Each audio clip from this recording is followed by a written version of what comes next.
Alright guys, Fula coming to you with another video. I hope all of you guys are doing well. I hope you guys are, staying the course, staying 10 toes down, you know what I mean, and making it happen, So, this is going to be a sensitive video, and I'm going to say in this video that, without giving too much away about my personal life, because I don't like to put too much of my personal life on social media, you know what I mean? I like to keep things rather, how should I put it, keep things private, you know what I mean, and just show y'all what I want to show y'all, but that doesn't mean I put my whole life on social media, you know what I mean. But I'm gonna just express some things, and it's just one of those things where you reflect on why you're the way you are, or why you have the feelings you have, you know what I mean. It's just one of those things. So I'm gonna do so, and for all of my subscribers, listen, I'm not trying to trigger nobody, but I'm just expressing myself, okay? I'm just expressing how I feel, and reflecting back on this situation, and reflecting back on some of my life experiences that I had. So, if you don't know, today is the 22 years ago, an immigrant by the name of Amadou Diallo, rahmatullahi, was in New York, and he was trying to make a living for himself. He was trying to establish himself in order to, make not only his community back in Guinea proud, but also just to put his parents up. He was I want to say he was a merchant on the streets, you know what I mean. He just peddled little goods and things of that nature, but what he really aspired to do was he was aspiring to go to college and also get a degree in, I want to say engineering or something like that, or computer science, one of those things. He wanted to get a degree in. That's what his main objective was, right? So with that being said, he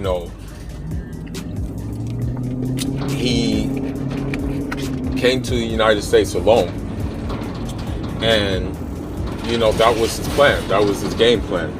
He had to sustain himself, so that's what he did. He just sold his goods and did what he did, right? So on this day in 1999, it was a case of mistaken identity, but I personally feel like it was something more than that.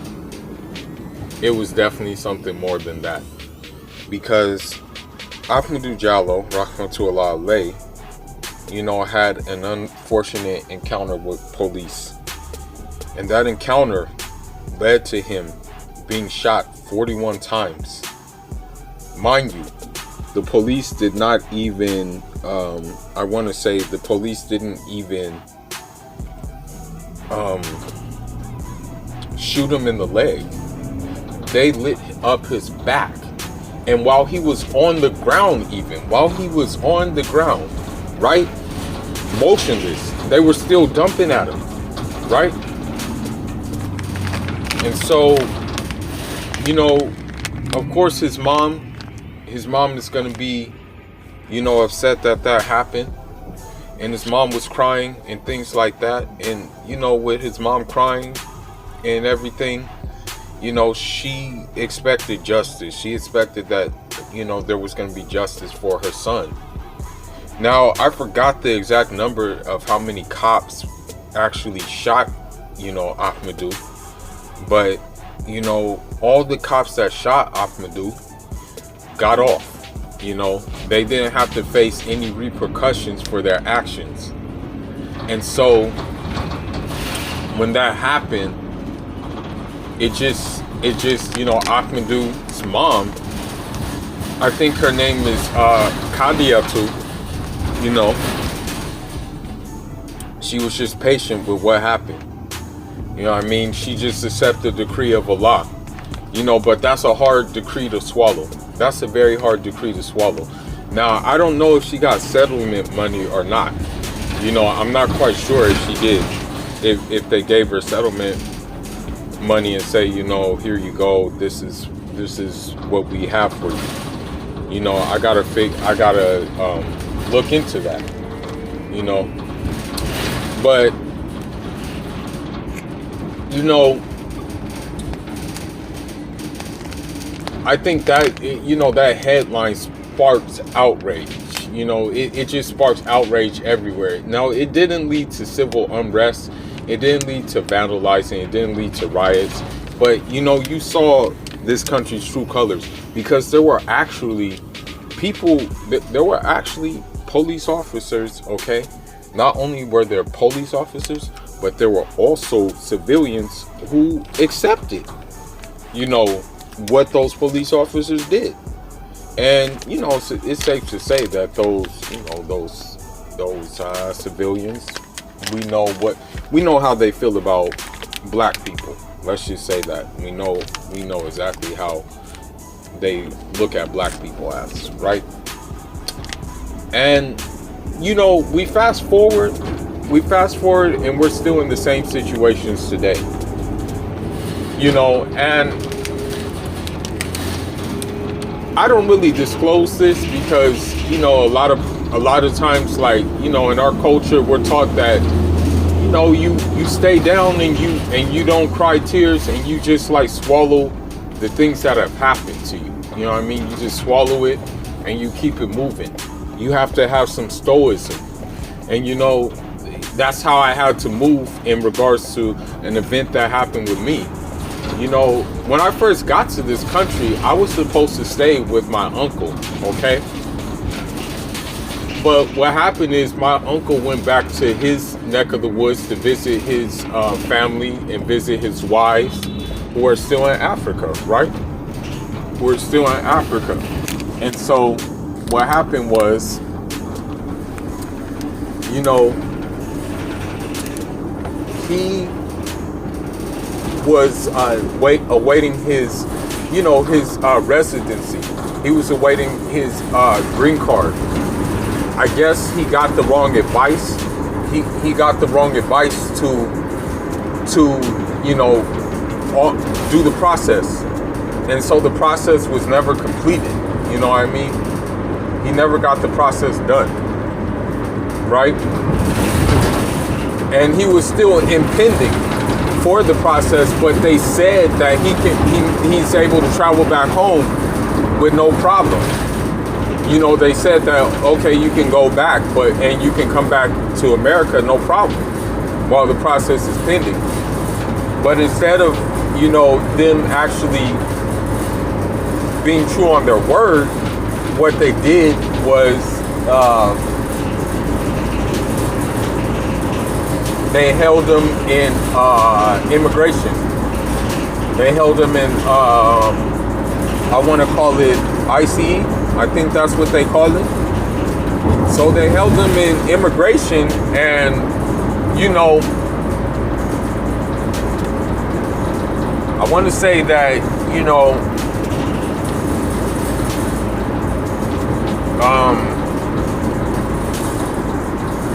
excuse me for a moment. Sorry, I'm just trying to get my thoughts together.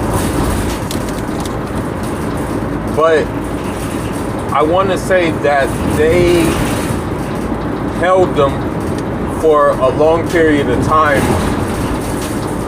And in addition to holding him, we were told, like, maybe 5 months after the fact that it happened, that he was dead. And they told us that, you know, his death was, they basically said his death was done out of him slipping and falling but he had multiple brain hemorrhages or whatever you call it, and he had bruises in his brain. And in addition to that, they told us that they were trying to detain him because he was being resistant.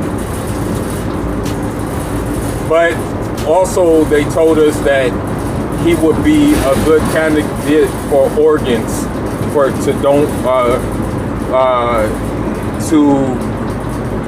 as an organ donor. And I know my uncle would not, I know he wouldn't sign up for that, or he wouldn't, say I want to donate organs. I know that's not something he would do. So we never really got any answers on how he died, but I suspect they beat him for his organs, honestly. And we never got an autopsy either. And so when I found that out, I just kind of that kind of changed the nigga. I'm not gonna even lie to you, that really did a nigga in. That had a profound effect on how the nigga viewed people here, and viewed how it's set up here, so and also it kind of radicalized me as well. And another thing too that happened is that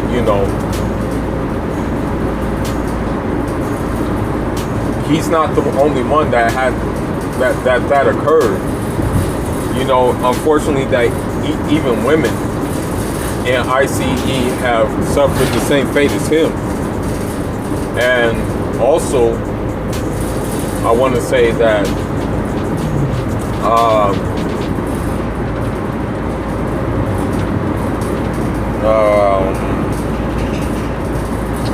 sorry guys, I'm just trying to get my thoughts together about the whole situation.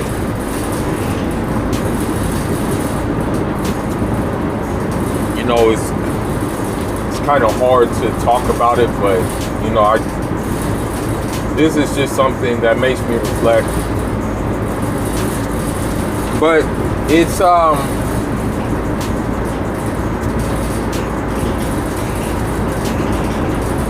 I want to say that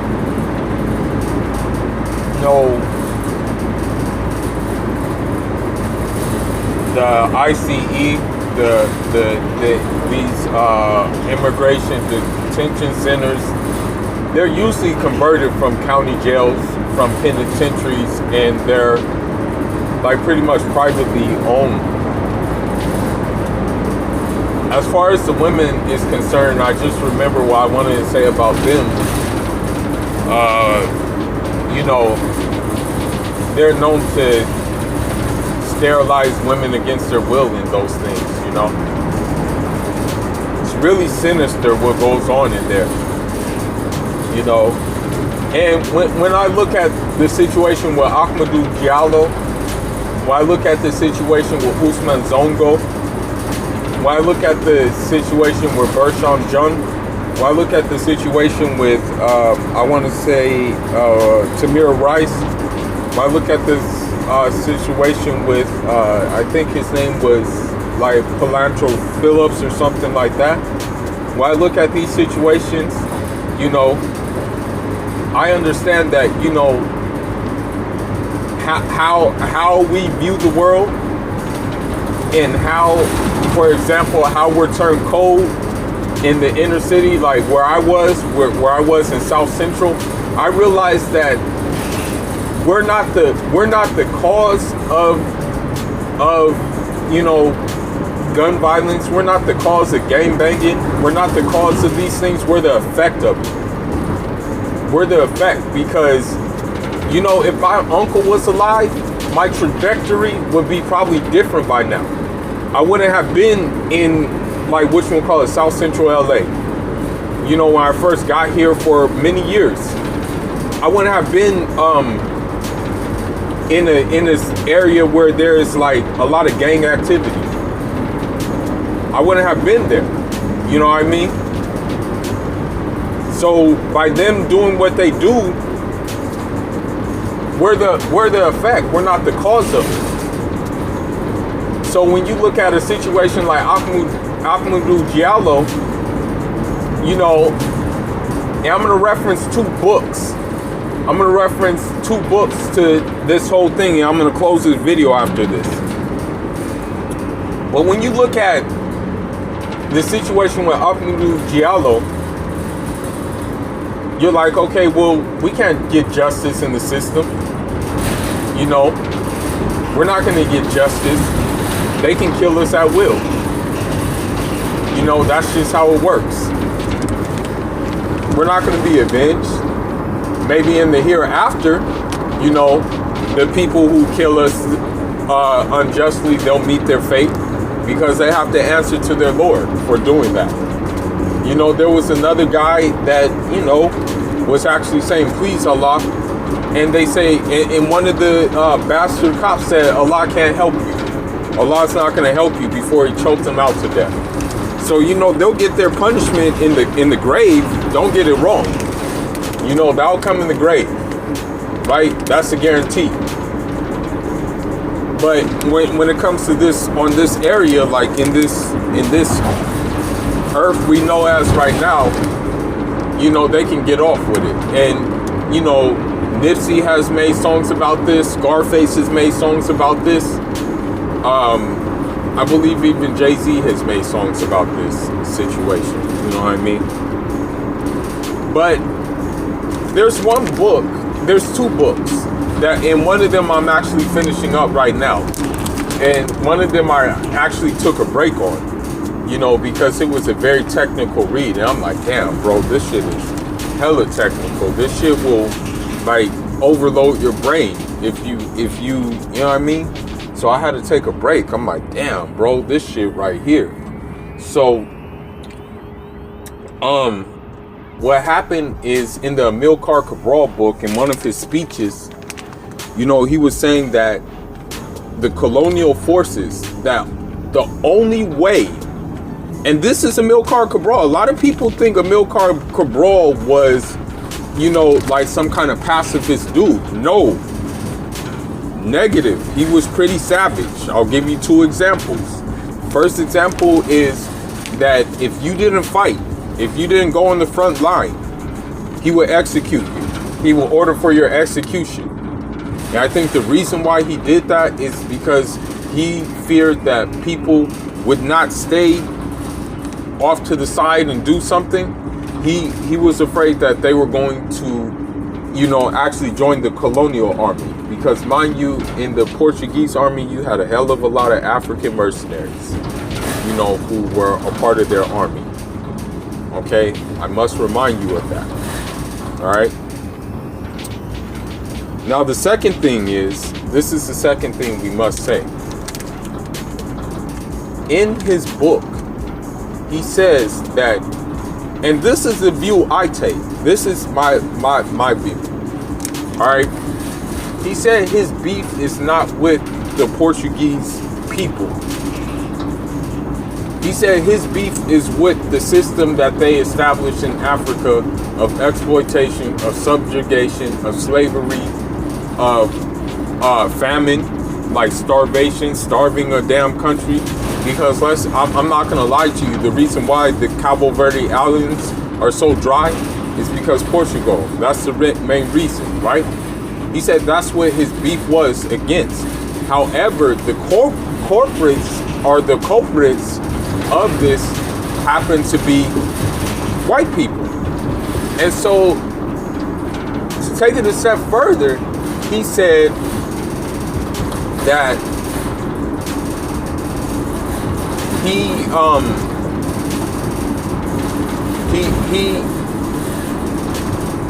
he said that the only way that these people will respond, and the only thing that they will acknowledge, is not talking, but more dead corpses.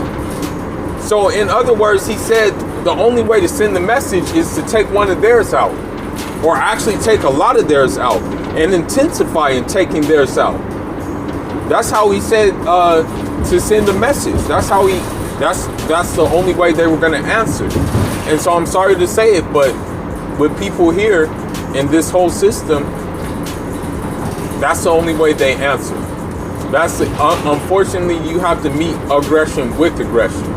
So for example, if there was like a Proud Boy or something who wanted to hang me, or who wanted to like kill me or something like that, the only way for me to respond to him is the way that he's acting upon me, because for every action there's a reaction.